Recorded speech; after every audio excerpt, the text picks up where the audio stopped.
Hai semua, balik lagi sama calon sarjana. Kemewahan, popularitas, kekayaan, gak punya perasaan dan juga egois yang tinggi, itulah ciri-ciri dari Andrew Cunanan, seorang gay killer yang telah memakan 5 korban pada tahun 1997 di Amerika Serikat. Salah satu korbannya itu adalah Gianni Versace, sang pendiri perusahaan fashion ternama Versace. Hai, calon sarjana sini dan kita akan jelasin kejahatan dari seorang Andrew Cunanan yang dikenal sebagai pemburu gay tajir.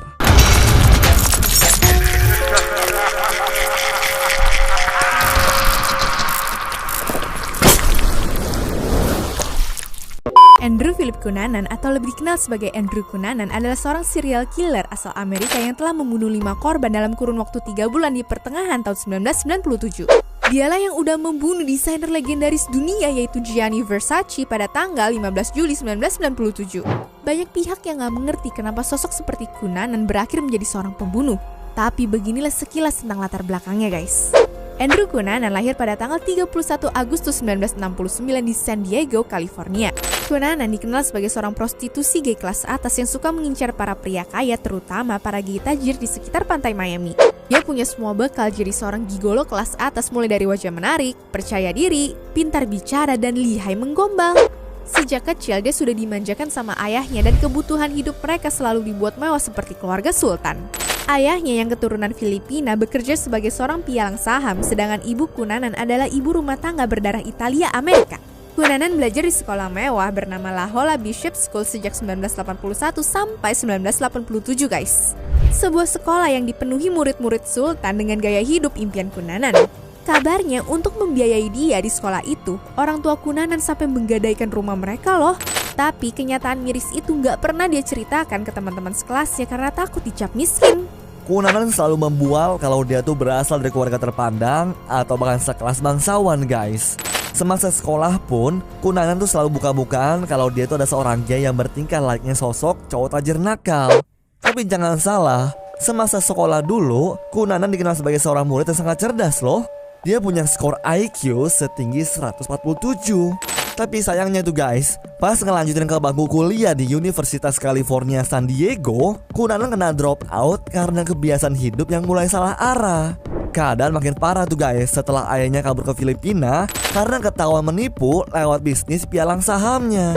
Sejak itu deh, Cunanan tuh mulai bertingkah kayak gigolo parasit yang suka kencan sama om-om gay tajir buat ngebiayain hidupannya, mulai dari pakaian, sewa rumah, ngeklub, traveling mahal, bahkan buat beli narkoba di mana dia tuh kecanduan kokain, metamfetamin, dan juga ganja guys.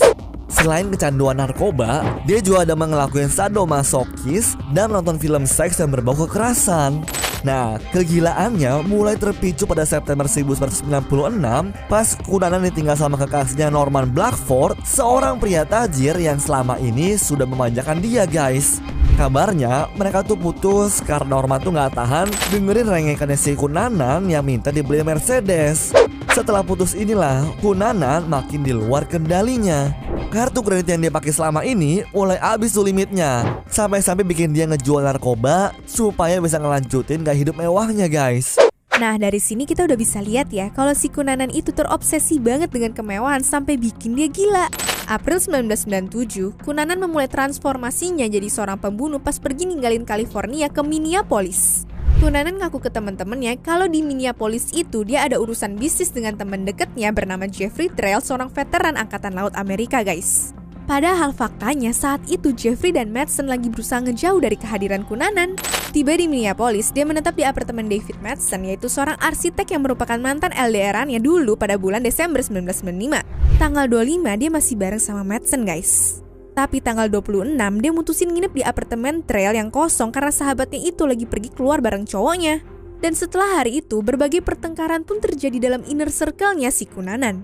Kayaknya sih ya karena masalah cinta segitiga gitu di antara mereka. Tanggal 27 April 1997, Jeffrey Trail yang merupakan teman dekat yang dipukul sampai mati pakai palu setelah mereka berdebat tentang sesuatu guys. Mayat Jeffrey digulung pakai karpet dan disembunyikan di balik sofa apartemen Madsen. Terus korban keduanya adalah David Madsen sendiri. Pada tanggal 28 April, Cunanan balik lagi ke apartemennya David Madsen. Ada dugaan kalau Madsen disandra sama Cunanan supaya nggak berani macem-macem dan tetap tinggal bersamanya. Tapi tanggal 3 Mei 1997, jasad Madsen ditemuin dekat pantai timur Danau Rush, Minnesota dengan luka tembak di kepalanya. Diketahui pistol itu dia curi dari rumahnya Trail. Pada tanggal 4 Mei, Cunanan melanjutkan perjalanan ke Chicago dan bertemu korban ketiganya yaitu Lee McLean, pria 72 tahun yang mana adalah seorang pengembang real estate kaya raya. Kabar yang beredar sih guys, mereka tuh secara nggak sengaja ketemu di jalanan dan Cunanan tuh membuat McLean terpesona dengan karismanya sampai-sampai dia diizinin tinggal di rumahnya si McLean. Tapi menurut investigasi FBI guys, mereka berdua tuh udah kenal lama. Soalnya nggak mungkin kan orang baru ketemu di jalanan masa langsung diizinin buat nginep. Namun gak ada satupun keluarga Lee yang tahu tuh guys kalau dia ini adalah seorang gay. Bahkan keluarga Lee McLean tuh membantah kalau sang ayah pernah mengenal gay parasit itu sebelumnya. Ya singkat cerita nih, dia membunuh Lee dengan mengikat kepala dan juga kakinya pakai lakban, menikam 20 kali dengan obeng, kemudian menggorok kepala si pria kaya itu pakai gergaji. Sampai saat ini, motif yang diketahui sih supaya Cunanan tuh bisa mencuri mobil Lexus miliknya si Lee McLean. Setelah pembunuhan McLean, Cunanan pun masuk dalam daftar buronan yang paling dicari sama FBI. Karena mendengar radio lewat pencarian polisi lewat mobil Lexusnya McLean, Cunanan tuh langsung berencana ganti kendaraan supaya bisa lolos. 5 hari setelah itu, dia berhasil kabur dari kejaran polisi dan sampai di sebuah pemakaman National Point View, New Jersey. Di sana, dia menemukan korban keempatnya yaitu William Reese, pria berusia 41 tahun yang jadi juru kunci pemakaman. Dengan kejam, Cunanan tuh menembak William dan membawa lari truk miliknya buat ngelanjutin pelariannya guys. Sampai di sini, polisi tuh masih belum berhasil tuh menangkap sosoknya Cunanan. Padahal setelah itu, dia balik lagi ke pantai Miami dan berdiam diri di sana selama 2 bulan di Normandy Plaza Hotel. Kabarnya juga guys, hotel itu berjarak 4 mil dari rumah desainer Gianni Versace. Pada tanggal 15 Juli 1997, Cunanan pun melanjutkan aksi pembunuhannya kepada sang desainer legendaris itu. Pukul 8 pagi hari di pantai Miami, Versace keluar dari rumah mewahnya Casa Casuarina menuju ke sebuah kafe yang berjarak sekitar 3 blok. Setelah memesan kopi dan membeli beberapa majalah, dia pun berjalan balik ke rumah guys. Waktu Versace lagi buka pintu gerbang di tangga rumahnya, tiba-tiba muncullah Cunanan dengan penampilan celana selutut, kaos oblong abu-abu, topi baseball, dan tas punggung, menodong pistol ke arah belakang kepala Versace dan langsung menghantamnya dengan peluru panas. Boom! Versace on the floor. 2 minggu setelah pembunuhan Versace, Andrew Cunanan bunuh diri di tempat persembunyiannya yang masih dekat dengan pantai Miami. Dia menembak kepalanya dengan senjata yang dia pakai selama ini untuk membunuh para korban. Pencarian polisi pun berakhir, tapi sayang tanpa informasi apa-apa soal motif kejahatan Cunanan selama ini. Setelah mengakhiri nyawanya, gak ada yang tahu pasti guys apa alasan Cunanan membunuh si desainer Italia itu.